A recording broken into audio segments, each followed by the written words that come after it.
जोबोद साबायखर बावनाय जाबाय अल बड' माने डिजिटेल जार्नाल एस'सिएशनसिम जिहेतु दिनैनि जितु बोसोरारि फोरबो माने जितु कनफारेन्स बेयाव आंखौ मेल बेखेवगिरि हिसाबै लेंहरनायनि थाखाय एस'सिएशन आंनि अननाय आरो सिबिनाय बावहरनाय थाबाय जिहेतु गोबां मिजिं आरो सिमां लानानै बे एस'सिएशनखौ दाफुंनाय जादों आरो बेवहाय आङो जिखिनि दैदेनगिरि बिथांमोनखौ लोगो मोननानै जोबोद गोजोननाय मोनदों माने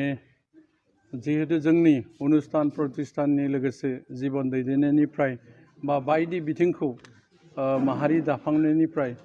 गासै बिथिंखौ राफोदै खालामनोब्ला जोंनो बे मोनसे जार्नालिस्ट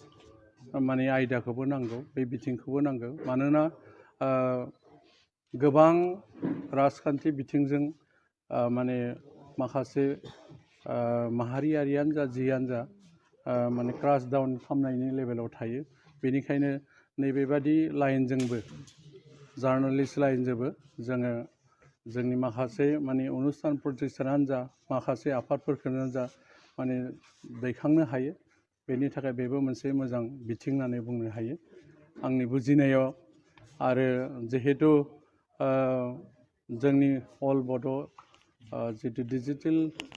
जार्नालिस्ट ग्रुपआ जे माने एम्स एन्ड अबजेक्टिभखौ लादों बियो जोबोद बाख्नायथाव दा जिहेतु बिथांमोननि जितु सिन्ताधारा माने गासै बिथिंखौ फोजाखांनो थाखाय जोंहा माने बिटिआरआव 40टा बिफान दङ बे बिफानफोरखौ फोथांनायनि खेथ्रआवबो बिथांमोननि रुल बा रेगुलेसननि गेजेरजों बिथांमोना थांखि लादों बेखौ आं मिथिनो मोनदों बेखिनिखौ बिथांमोना निस्सय मावगोन आरो जिहेतु बेयाव माने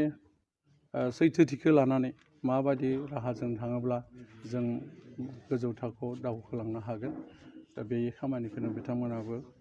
मावदों होननानै मिथिदों हिसाबै आङो साबायखर बावदों गोलाव बुंले आं बेखिनिखौनो बुंबाय